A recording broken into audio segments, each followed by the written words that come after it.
Sergeant Thomas Blake had been patrolling the corridors of Buckingham Palace for 8 years. But he had never seen anything quite like what he discovered on that foggy Tuesday morning in November. Was responsible for checking every door, every window, and every corner of the palace during the quiet hours when most of London slept. Peacefully outside the iron gates, it started as a routine inspection of the East Wing, an area that housed administrative offices and storage rooms rarely visited by the royal family. Thomas was making his usual rounds, his flashlight cutting through the darkness as he checked each room methodically. The palace at night was a different world entirely. Shadows danced on ancient walls, and every small sound seemed amplified. In the vast corridors that had witnessed centuries of British history, as Thomas approached a storage room on the 3rd floor, something caught his attention. The door, which should have been locked according to his checklist, was slightly ajar. A thin line of light leaked from the gap, creating an eerie glow in the otherwise dark hallway. His training immediately kicked in. Any unexpected light or unlocked door could indicate a security breach. Thomas approached the door cautiously, his hand instinctively moving to his radio. But as he got closer, he realized the light wasn't coming from inside the room. Instead, it seemed to be emanating from behind a large wooden cabinet that had been pushed aside, revealing a hidden panel in the wall that Thomas had never noticed. In all his years of service, the panel was old, its edges worn smooth by age, but it had clearly been opened recently. Behind it, Thomas could see a narrow passageway that extended into darkness. The light was coming from somewhere deep within this hidden corridor, flickering slightly as if from a single bulb or candle. Thomas had heard rumors about secret passages. In Buckingham Palace, stories passed down through generations of staff about hidden routes used by royals during times of danger. But he had always assumed these were just legends, tales told to impress new employees or entertain tourists. Now, faced with actual evidence of such a passage, he felt his heart rate quicken with a mixture of excitement and professional concern. Following protocol, Thomas should have immediately reported the discovery to his supervisor and waited for instructions. But something about the situation felt different. The passage had clearly been used recently. There were fresh scuff marks on the floor, and the dust that should have accumulated over decades was disturbed in a pattern suggesting regular foot traffic. Thomas made a decision that would change everything. Instead of calling for backup, he decided to investigate the passage himself, at least far enough to determine whether there was an immediate security threat. He stepped carefully through the opening, his flashlight beam revealing stone walls that looked far older than the palace's main structure, suggesting this passage predated even the current building. The corridor stretched ahead of him, curving slightly to the left after about 20 feet. The air was stale but not unbearable, and Thomas could detect a faint electronic hum that grew stronger as he moved forward. After walking for what felt like several minutes, the passage opened into a small chamber that took Thomas's breath away. The room was clearly some kind of monitoring station, but unlike any security setup Thomas had ever seen in his years of service.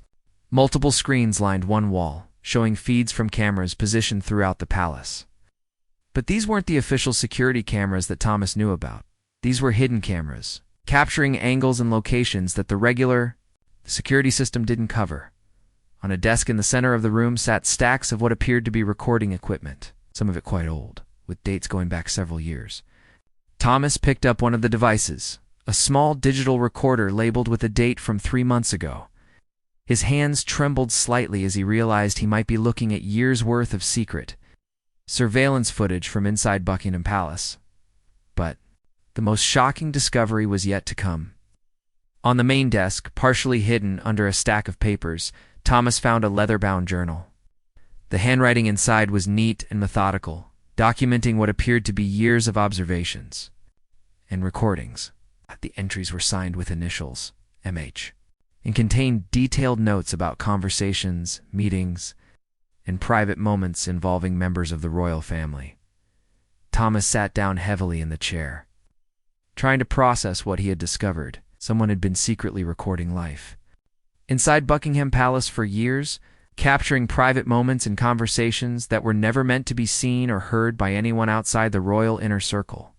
The implications were staggering. This wasn't just a security breach. It was potentially one of the biggest scandals in modern royal history.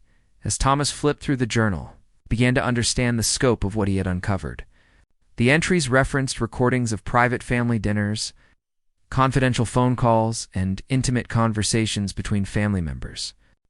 Someone with access to the palace had been systematically documenting the private lives of the royal family, creating what amounted to the most comprehensive and potentially damaging collection of royal secrets ever assembled. The question that haunted Thomas as he sat in that hidden room was simple but terrifying. Who was MH, and what did they plan to do with all this information? And perhaps more importantly, how many other people knew about this secret surveillance operation, and how high up in the palace hierarchy did it go? Thomas realized he was holding evidence that could shake the very foundations of the British monarchy. But he also understood that he was now in a position of incredible danger. Knowledge of this magnitude came with risks that extended far beyond his job security. This was the kind of information that people might kill to protect or to obtain. Thomas Blake spent the next 3 hours in that hidden room, his sense of duty warring with his growing curiosity about what the recordings might contain. Every instinct told him to report his discovery immediately, but something held him back. Perhaps it was the realization that if this surveillance operation was as extensive as it appeared, it might involve people at the highest levels of palace security, people who could make his report disappear along with him. The journal entries painted a picture that became more disturbing with each page Thomas read. Match had been documenting royal family interactions for at least 4 years, with entries becoming more frequent and detailed over time. The handwriting revealed someone with intimate knowledge of palace routines, someone who knew exactly when and where private conversations would take place. One entry from 6 months ago caught Thomas's attention immediately. It described a heated argument between 2 senior royals about a decision that had never been made public, an argument that MH claimed to have recorded in its entirety. The level of detail in the description suggested that whoever was behind this operation had been present during the conversation or had access to extremely high-quality audio equipment. Thomas carefully examined the recording devices scattered throughout the room. Most were digital, capable of storing hundreds of hours of footage and audio. Some of the equipment was top of the line, the kind used by professional surveillance operations, not the sort of thing an amateur could easily obtain or operate. This suggested that MH either had significant financial resources or connections. 2 people who did, but it was the dates on the recordings that truly shocked Thomas. The operation appeared to have begun shortly after a major security overhaul at the palace, a renovation that had been implemented after Thomas joined the security team.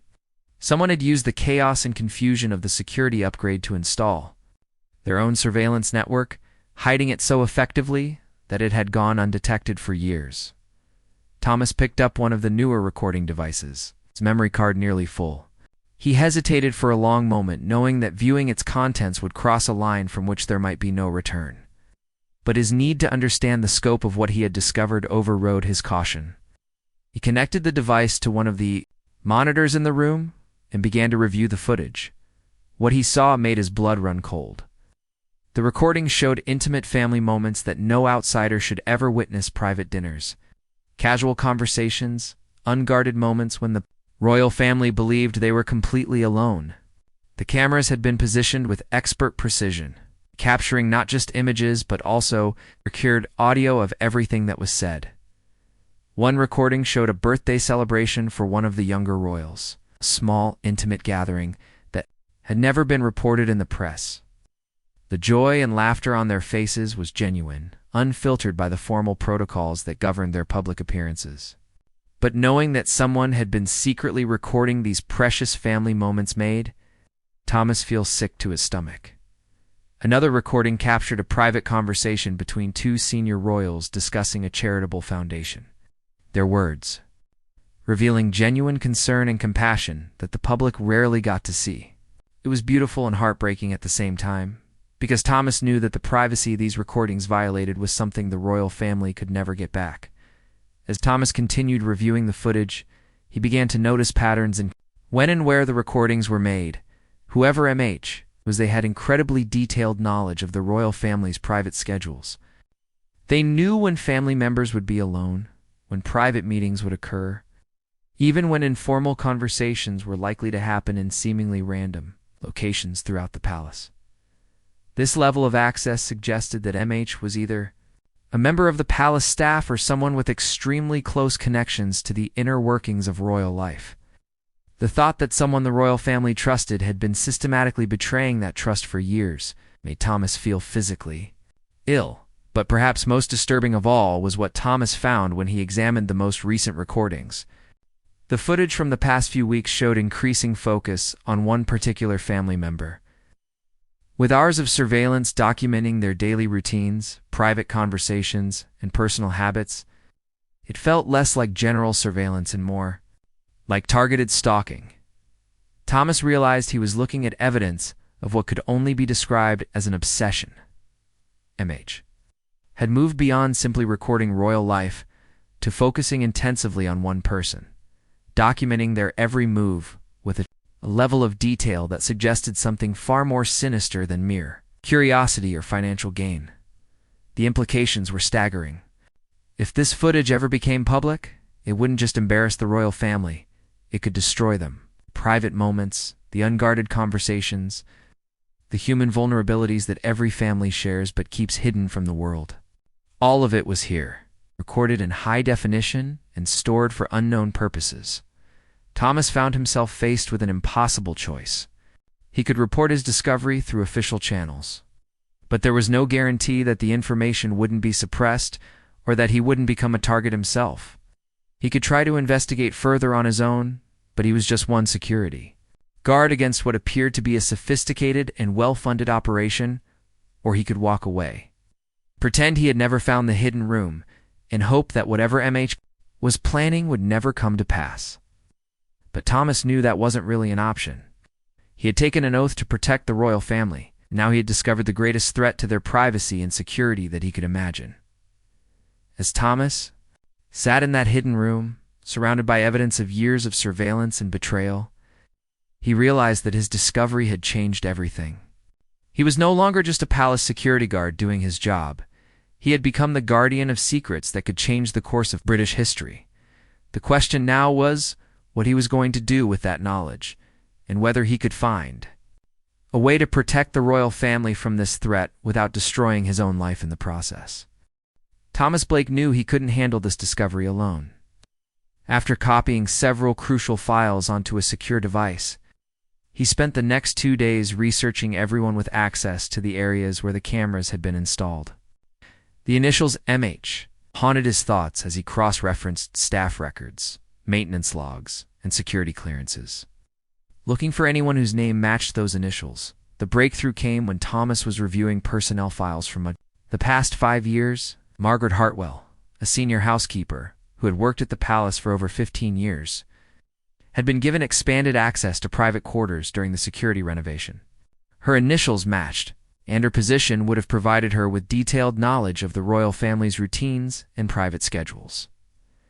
Margaret was 58 years old, a quiet woman who had earned the trust and respect of the royal family through years of faithful service. She had keys to areas most staff never saw, and her presence in private quarters would never raise suspicion. But when Thomas dug deeper into her background, he discovered information that painted a much more complex picture. 3 years ago, Margaret's adult son David had been diagnosed with a rare form of cancer. The treatment was experimental and expensive, not covered by the National Health Service. Margaret had applied for financial assistance through the palace's staff welfare fund, but her request had been denied because the treatment was considered unproven. David had died 8 months later, and Margaret had taken an extended leave of absence to cope with her grief. When she returned to work, Margaret seemed different according to her colleagues. She was more withdrawn, less engaged with the other staff, and sometimes seemed bitter when discussing the royal family's charitable work. Several staff members had noticed her making comments about the family's wealth and privilege, comparing their lavish lifestyle to the struggles of ordinary people. Like her son, who couldn't afford life-saving medical treatment, Thomas found records showing that Margaret had been making regular contact with someone named Robert Chen, a freelance journalist who specialized in stories about the royal family. The connection had started innocently enough, Chen, had approached Margaret, asking for general information about palace operations for a book he was writing about royal protocol. But their relationship had clearly evolved into something much more significant. Further investigation revealed that Chen had been paying Margaret substantial amounts of money over the past 2 years, far more than a typical source would receive for general information. The payments had escalated dramatically in recent months, suggesting that the value of the information Margaret was providing had increased significantly.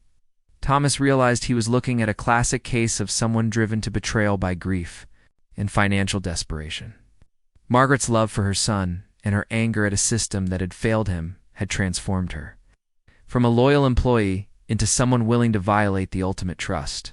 The hidden surveillance operation wasn't just about money. It was revenge against a family she blamed for her personal tragedy.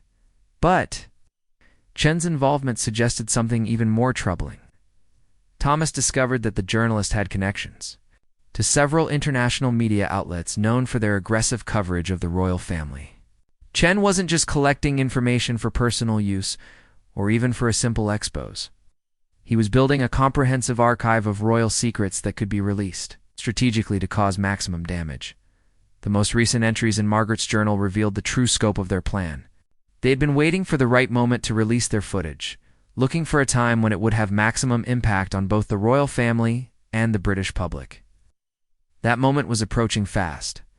The journal indicated they planned to release the recordings during the upcoming state visit from a major world leader. When media attention on the royal family would be at its peak, Thomas felt sick as he read Margaret's justifications for her actions. She had convinced herself that exposing the royal family's private moments would somehow serve the greater good, that showing the public how they lived behind closed doors would lead to important changes in how the monarchy operated. But Thomas could see that her motivations were far more personal and far more destructive. The recordings Margaret and Chen had collected weren't evidence of corruption or wrongdoing. They were simply intimate family moments that revealed the royals as human beings with the same hopes, fears, and vulnerabilities as everyone else. Releasing them wouldn't serve justice. It would simply satisfy a grieving mother's need for revenge and an ambitious journalist's desire for career-making story. Thomas also discovered that Margaret's operation had grown beyond just recording conversations. Recent journal entries mentioned plans to plant additional surveillance equipment in even more private areas of the palace, including bedrooms and bathrooms.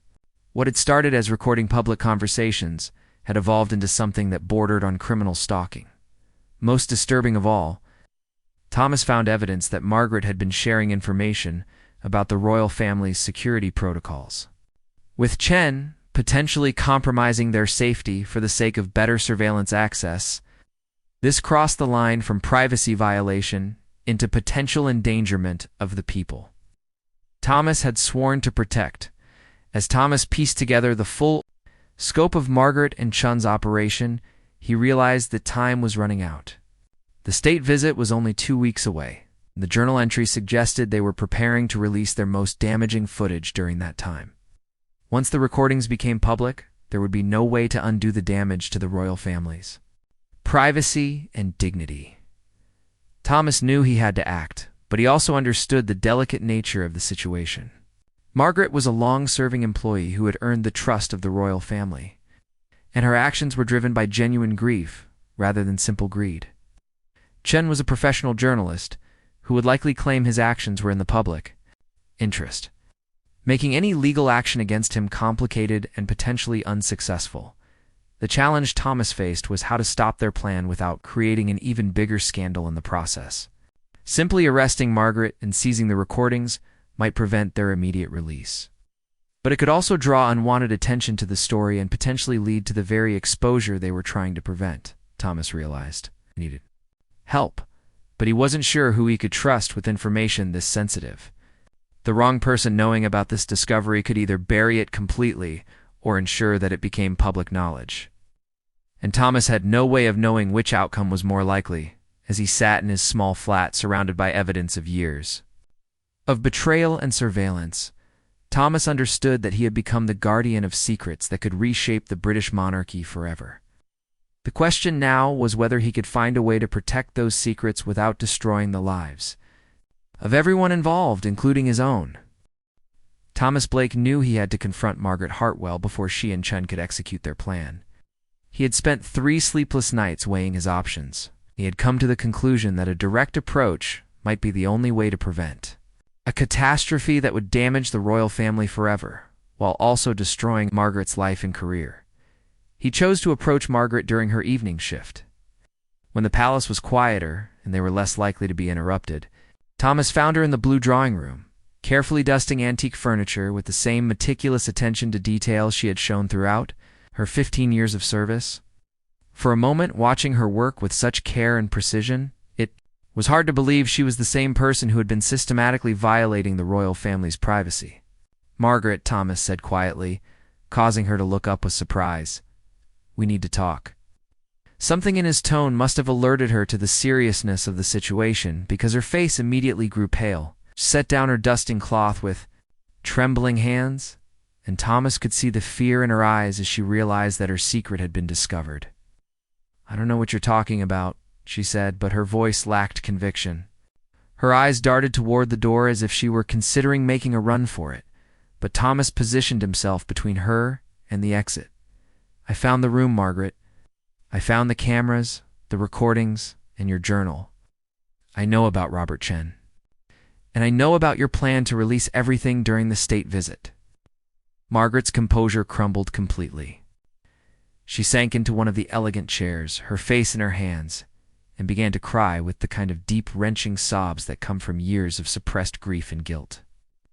Thomas felt a wave of sympathy for her, despite everything she had done. "I don't understand," she said through her tears. "My David, ... my beautiful boy. He could have lived if they had just helped us. Just a small fraction of what they spend on their parties and ceremonies could have saved his life." Thomas pulled up another chair and sat facing her, keeping his voice gentle but firm. "Margaret, I understand your grief. I can't imagine losing a child. But what you're doing won't bring David back, and it won't help anyone else in your situation. It will just destroy innocent people who had nothing to do with your son's death." Innocent. Margaret's grief suddenly transformed into anger. "Do you know what I've seen in those recordings, Thomas? Do you know how they live while people like my son die because they can't afford treatment? They spend more on a single dinner party than David needed for his entire treatment." Thomas had reviewed enough of the footage to know that Margaret's characterization wasn't entirely fair. The recordings actually showed a family that was often thoughtful about their privilege and genuinely concerned about their public service responsibilities. But he also understood that grief and anger had distorted Margaret's perception of everything she observed. "Margaret, I've seen the recordings too, and yes, they live a privileged life. But I also saw genuine love, real family bonds, and people who care about their responsibilities to the country. What you're planning to do won't change the system that failed your son. It will just hurt people who are doing their best within that system." Margaret wiped her eyes and looked directly at Thomas for the first time since their conversation began. "So what happens now? Are you going to have me arrested? Will I go to prison?" Thomas had been dreading this question because he honestly didn't know the answer. "That depends on what you do next. The plan with Chen, can you stop it? Can you call off the release of the recordings?" Margaret's laugh was bitter and hollow.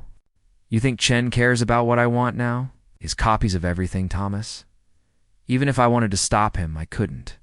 He's been planning this for months. The recordings are already being prepared for release." Thomas felt his heart sink. He had hoped that Margaret still had some control over the situation, that she could be convinced to prevent the release of the footage. But if Chen had independent access to all the recordings, then stopping Margaret wouldn't be enough to protect the royal family. "What does Chen want?" Thomas asked.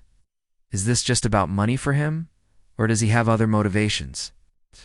Expression became even more pained. "At first it was just money.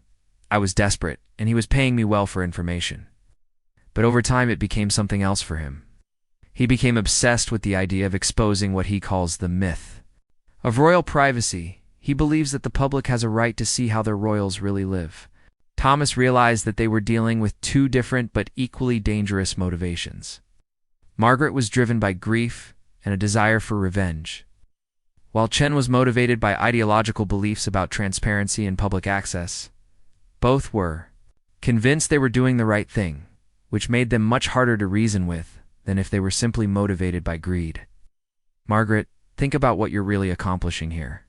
You're not changing any policies or helping anyone in David's situation. You're just violating the privacy of people who trusted you. Once these recordings become public, there's no way to take back that violation. Margaret stood up and walked to the window, looking out at the palace gardens where tourists gathered during the day to catch glimpses of royal life. Do you know what the worst part is, Thomas? I used to love working here. I was proud of my service, proud to be trusted with caring for their private spaces. But after David died, every time I saw them laughing or celebrating, all I could think about was my son dying alone in a hospital bed. Thomas could hear the genuine pain in her voice, and he understood how that pain had twisted her perspective over time. Margaret, your son's death was a tragedy, but destroying other people's lives won't honor his memory. There has to be a better way to channel your grief than this. For a moment, Thomas thought he might be getting through to her. Margaret's anger seemed to soften, and she looked genuinely conflicted about the path she had chosen. But then her expression hardened again, and Thomas realized that her commitment to revenge had become too deeply ingrained to be easily changed. It's too late, Thomas. Even if I wanted to stop this now, Chen would release everything anyway. Maybe, maybe that's for the best. Maybe people need to see that the royals are just people, not the symbols we pretend they are. Thomas realized that reasoning with Margaret wasn't going to work. Her grief and anger had become so intertwined with her plan for revenge that she couldn't separate her personal pain from what she saw as a larger principle. He was going to have to find another way to prevent the catastrophe that was rapidly approaching. As Thomas left the blue drawing room that evening, he understood that his discovery of the hidden surveillance operation was only the beginning of a much larger and more complex challenge. Margaret might have been the one collecting the recordings, but Chen was the one who controlled their release, and stopping him would require a completely different approach. With only 10 days remaining until the state visit and the planned release of the footage, Thomas Blake made the most difficult decision of his career. He couldn't handle this situation alone, and he couldn't trust it to the normal chain of command, without risking that the information might be buried or mishandled. Instead, he decided to approach Sir Edward Pemberton, the Queen's private secretary. Directly, Sir Edward was a man in his 60s who had served the royal family for over 30 years. He had a reputation for discretion, intelligence, and an unwavering commitment to protecting the monarchy. If anyone could handle this sensitive situation with the care it required, it would be him. Thomas requested a private meeting with Sir Edward, claiming he had discovered a serious security issue. That required immediate attention. When they met in Sir Edward's office the following morning, Thomas could see the concern in the older man's eyes as he listened to the full scope of what had been uncovered. "Good God, sir," Edward said quietly, after Thomas had finished his report. 15 years of loyal service, and this is how she chooses to honor that trust. He was silent for a long moment, clearly struggling to process the implications of what he had just heard. "Sir, what are our options?" Thomas asked. "Can we have Margaret and Chen arrested before they release the footage?" Sir Edward shook his head grimly. "It's not that simple. Margaret could potentially be charged with theft or violation of privacy, but Chen is a journalist. Any action against him could be portrayed as an attempt to suppress freedom of the press, which would only draw more attention to the story." Thomas felt his hopes sinking. "So we can't stop them?" "I didn't say that," Sir Edward replied, his expression becoming more determined. "But we need to be extremely careful about how we proceed. The wrong move could turn this from a private crisis into a very public scandal." Sir Edward stood up and walked to his window, looking out at the palace grounds where preparations for the upcoming state visit were already underway. "Thomas, I want you to understand something. What you've discovered has the potential to change the monarchy forever. Not because the recordings contain evidence of wrongdoing, but because they violate something that the royal family has never been able to recover once it's lost their privacy." Over the next several hours, Sir Edward consulted with the palace's legal team, and senior advisors. They explored every possible option, from seeking an injunction to prevent publication to trying to negotiate with Chen for a delay or modification of his plans. But each avenue seemed to lead to the same conclusion. Once Chen decided to release the footage, there might be very little they could do to stop him. The breakthrough came when one of the legal advisors discovered something interesting about Chen's background. 3 years ago, he had been involved in a similar situation with a different publication, where he had obtained private recordings of a politician's family. In that case, Chen had been successfully sued for invasion of privacy, and the judgment against him had been substantial. "He's vulnerable," Sir Edward explained to Thomas during their second meeting. "If we can demonstrate that Chen obtained these recordings through illegal means and that publishing them would constitute a clear violation of privacy rights, we might be able to get a court order preventing their release. But pursuing legal action would require time they didn't have, and it would also require revealing the existence of the recordings to additional people, increasing the risk that the story might leak prematurely." Sir Edward decided they needed to try a different approach first. "I'm going to meet with Chen directly," he announced, surprising Thomas with the boldness of his plan. Sometimes the most effective way to handle a situation like this is through direct, honest communication. If Chen is motivated by principles rather than just profit, perhaps he can be reasoned with. The meeting with Chen took place in a neutral location, a private dining room at a discreet London hotel. Sir Edward brought Thomas along as a witness, and Chen arrived with a lawyer, suggesting he understood the serious nature of the situation. Chen was younger than Thomas had expected. He's probably in his early 40s, with the intense demeanor of someone who believed deeply in his work. He listened politely as Sir Edward explained the situation from the palace's perspective. But his responses made it clear that he wasn't going to be easily dissuaded. "Sir Edward, I understand your position," Chen said carefully. "The public has a right to know how their royal family lives. These recordings don't show anything illegal or immoral. They simply show the truth about people who live off public funds." "Mr. Chen," Sir Edward replied, "these recordings show private family moments that have nothing to do with public service or public funds. They show a family grieving, celebrating, and simply being human. What possible public interest is served by violating that privacy?" Chen's response revealed the depth of his conviction. "The public interest is served by truth, Sir Edward. The royal family trades on their image as a perfect, unified family dedicated to service. But the recordings show something different. They show people who are sometimes petty, sometimes selfish, sometimes just ordinary. The public deserves to see that reality." Thomas realized that Chen had fundamentally misunderstood what the recordings actually showed. His ideological commitment to transparency had colored his interpretation of the footage, leading him to see evidence of hypocrisy where Thomas had seen simple humanity. "Mr. Chen," Thomas interjected, "I've reviewed those recordings extensively. What you're describing isn't what they actually show. They show a family that cares about each other and takes their responsibilities seriously, even when they think no one is watching." Chen's lawyer leaned forward at this point. "Are you admitting that palace security has been reviewing private recordings of the royal family? Because that raises some interesting questions about your own compliance with privacy laws." Sir Edward and Thomas exchanged glances, realizing they had walked into a trap. Chen wasn't just planning to release the recordings Margaret had made. He was now prepared to argue that the palace's own investigation of those recordings constituted an additional violation of privacy rights. The meeting ended without resolution, but it had served one important purpose.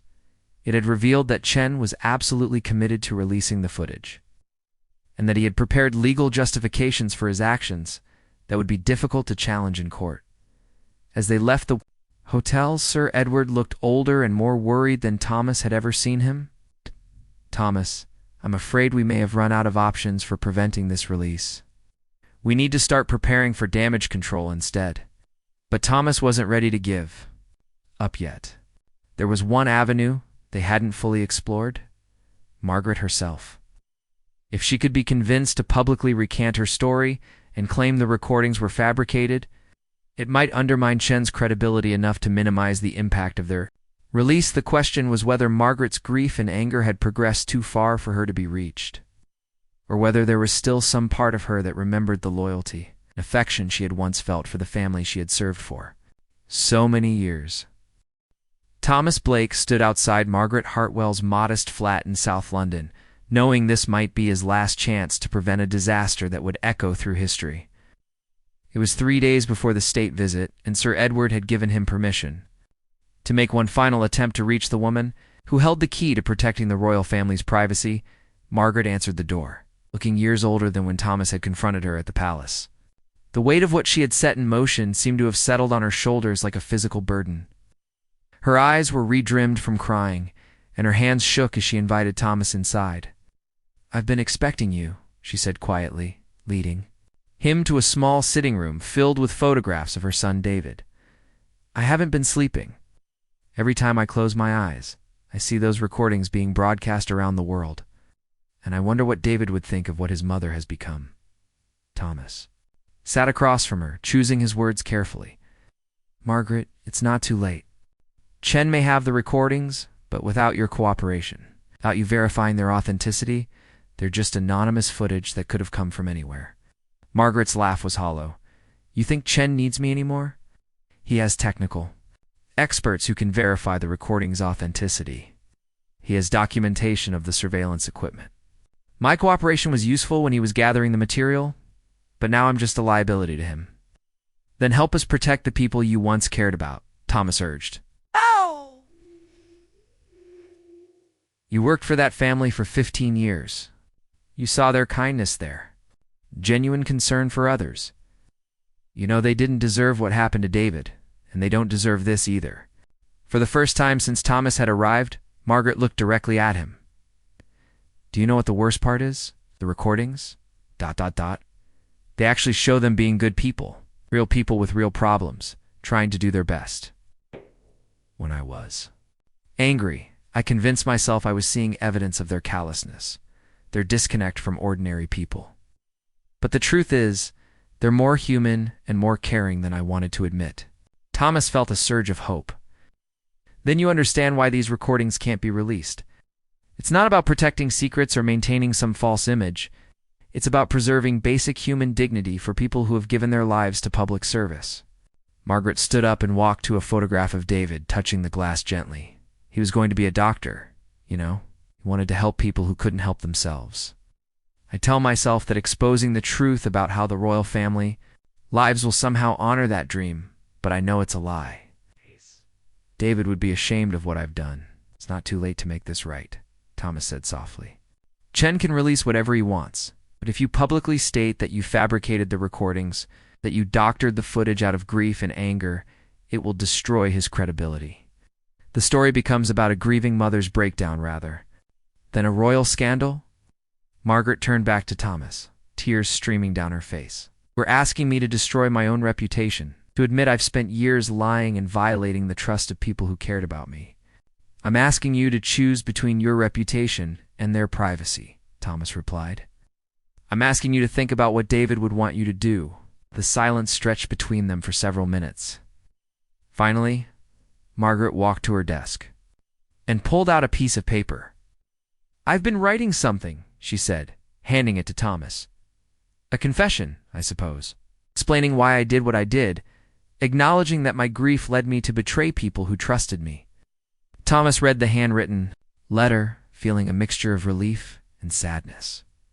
In it, Margaret took full responsibility for the surveillance operation, described her emotional state after David's death, and formally retracted any claims about the authenticity of the recordings. It wasn't exactly what Thomas had hoped for, but it was enough to undermine Chen's story. "You make this public?" Thomas asked. Margaret nodded slowly.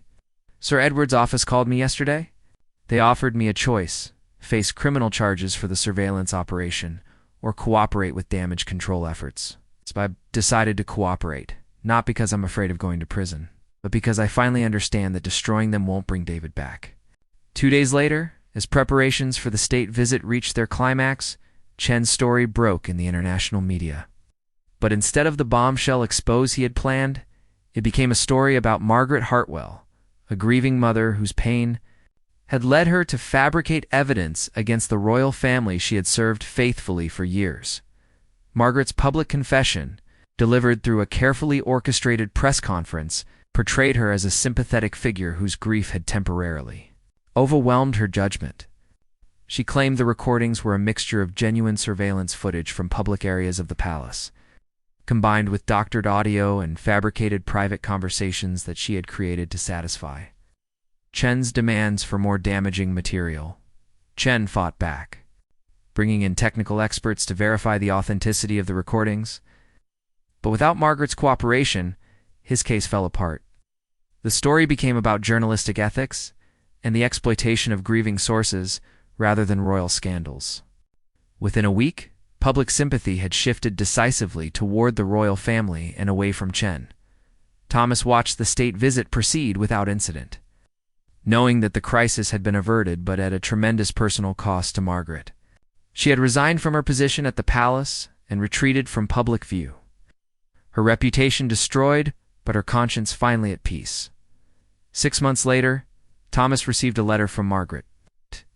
She had moved to a small village in Scotland and was working as a housekeeper for a local Badan breakfast. The letter was brief but heartfelt, thanking Thomas for helping her find a way to make amends for her betrayal. "I will never forgive myself for violating the trust of people who cared about me," she wrote. "But I take some comfort in knowing that David would be proud that I eventually found the courage to do the right thing, even when it cost me everything I had left." Thomas kept the letter in his desk drawer, a reminder of how grief and anger can lead good people to make terrible choices, and how sometimes the hardest thing to do is also the right thing to do.